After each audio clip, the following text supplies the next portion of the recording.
Hi guys, Reagan here. Welcome to Twisted States, where we take a look, week by week, at some of America's most nefarious killers, elusive cryptids, and bizarre mysteries. Woo, a little tongue-tied today.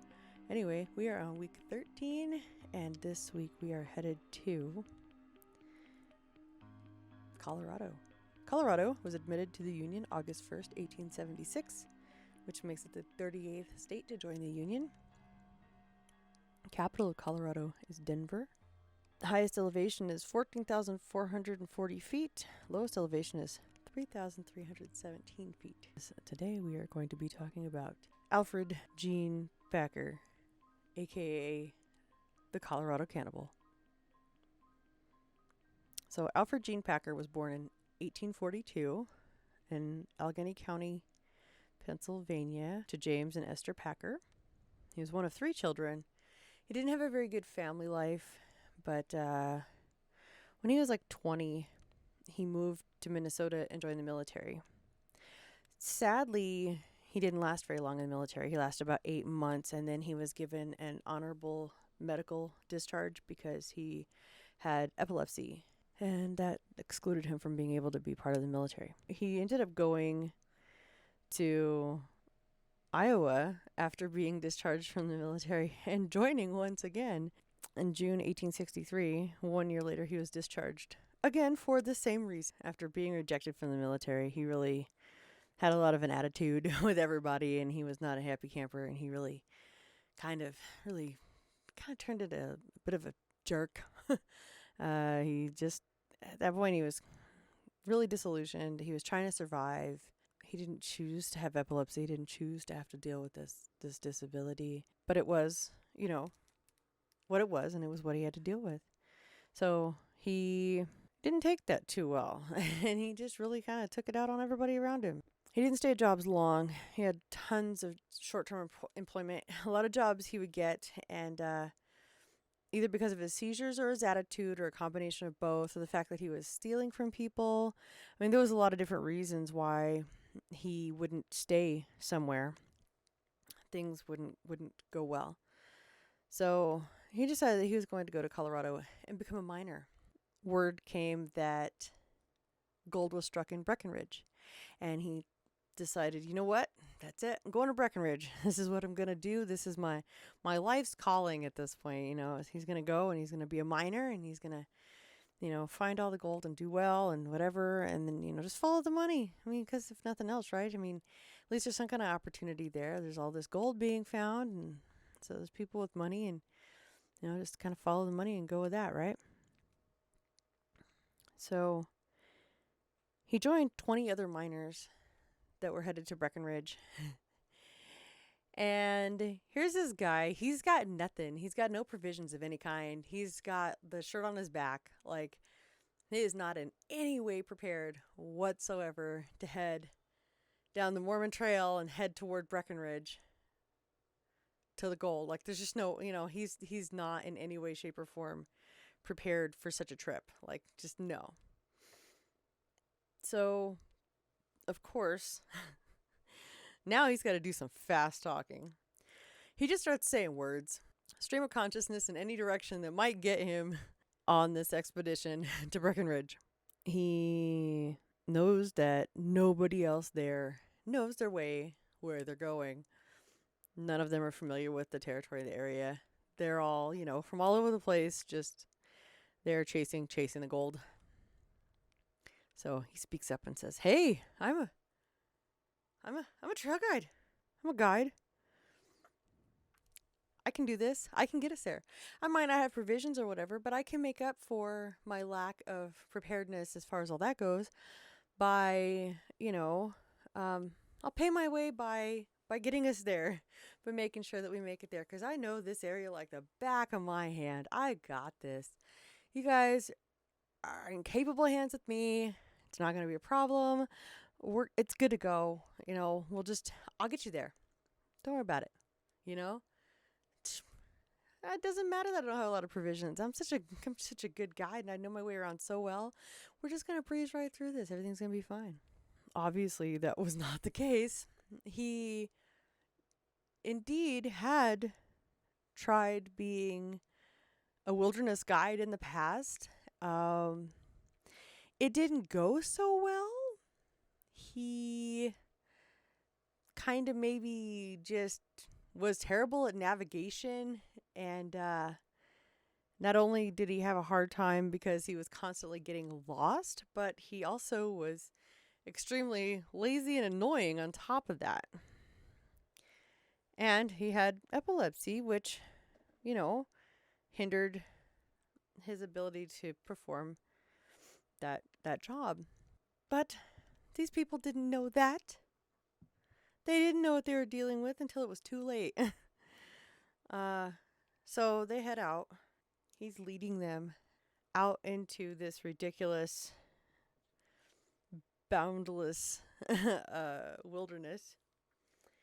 And by January, they're lost. They're completely lost.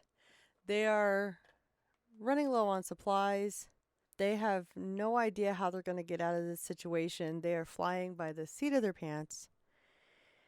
And they come up on a winter camp. The Utes had a winter camp there.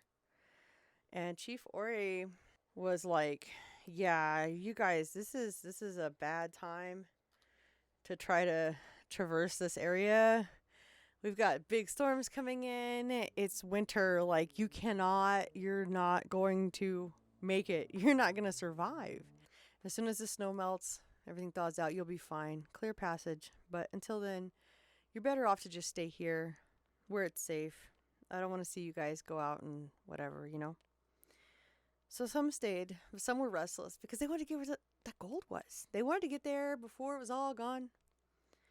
You know, there were boundless, fortune awaited them. They did not want to wait. The chief said, that's fine. But if you're going to go, make sure that you stick to the Mormon trail. So he gave them some extra provisions. And he said, go ahead and do your thing. Well, of course, Packer couldn't have that. He decided that they were going to deviate from that path, and they were going to go through the San Juan Mountains to get there. Oh, I know a shortcut. Let's go this way. It'll be fine. It'll get us there faster. It'll be easier. Well, it wasn't easier. It was a harder pass to pass. He was only able to convince 5 of the 20 men to actually follow him the way that he was going.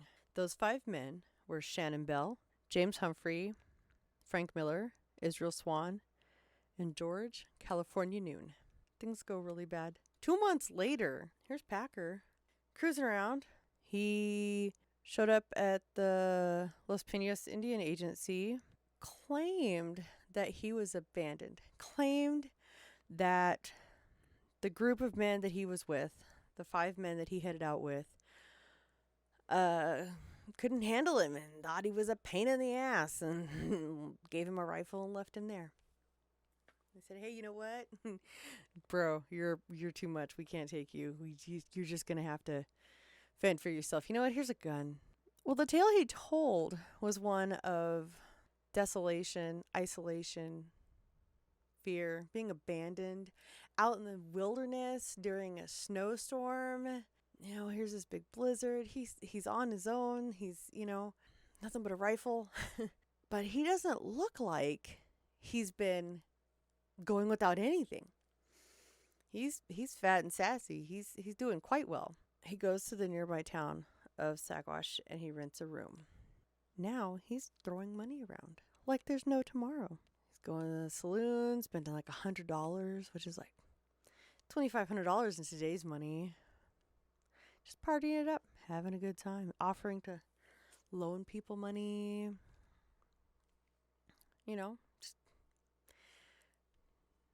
He's got all this wealth all of a sudden. This guy that didn't even have enough provisions, that they weren't even going to let go with him. Every time Packer told the story, he told it different. He never told the same story twice. So he's going along and he's, giving all these different versions of the story. One of the men, Preston Nutter, noticed Miller's hunting knife on Packer. And he knew that that was a very sentimental item and that there was no way that he gave him his knife or left him, there was no way that that man was still alive and his knife wasn't with him. Everybody in the town got to talking. A lot of people were expressing their worries because none of these other guys showed up, and here he is throwing all this money around and carrying around personal items of these people that he was in this caravan with. Obviously something's up. So they go to the authorities. He's arrested. As soon as he's arrested, he says, "Oh, yeah, they're dead." And then he tells this crazy story. Basically, his story was that Swan and Humphreys had succumbed to the elements, starved to death, whatever. Bell killed the other two and then went after him. And he ended up having to shoot Bell. So that was his story. And everybody's like, yeah, okay. While he was awaiting trial, he escaped. He spent 8 years on the run and ended up being recognized in a saloon in Cheyenne, Wyoming in 1883. And that was the point where he was rearrested and had to go and go on trial. So still depending on this story that he cooked up about Bell being the one that did all these horrendous things and him just taking their things with him because they didn't need him anymore. They didn't need their money. They didn't need their weapons or whatever because they were dead. And then, of course, having to survive on cannibalism because there wasn't anything else there to eat because there were no supplies. He went to trial and he did not understand why people didn't understand that he wasn't a criminal because emergency cannibalism still to this day is not considered illegal. That was his story. That was his alibi, his excuse, his reasoning. A jury found him guilty April 13th of 1883 of murdering all 5 of his party members and of premeditated murder in at least one case. But the problem with that is the time frame. In 1874, a law was passed saying that there's no death sentence for out-of-state crimes. Colorado wasn't a state yet when he committed those crimes. So it was a loophole that kept him from the death penalty. They did get him for 5 counts of manslaughter and gave him a cumulative 40 years in prison. After 18 years in jail, he was paroled and he walked out a free man. He lived another 6 years before he finally passed away. They say that he became a vegetarian. Who knows if that's true, but I thought that was fascinating. In 1989, they actually went out and chased down the location of the remains of the other men and excavated the site. Shannon Bell had been shot. All 5 men had been eaten. Like, their meat was butchered from their body after his death in 1907. Colorado kind of turned him into this weird hero. It's really strange. There have been books and comics. There's even a comedy musical written by the creators of South Park. I thought that was fascinating. Cannibal musical.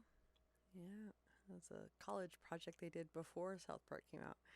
And in 1968, the University of Colorado named their restaurant Alferd Packer Memorial Grill, which they later changed to Alferd Packer Restaurant, despite the heinous crimes that he most likely committed. He's kind of a local hero.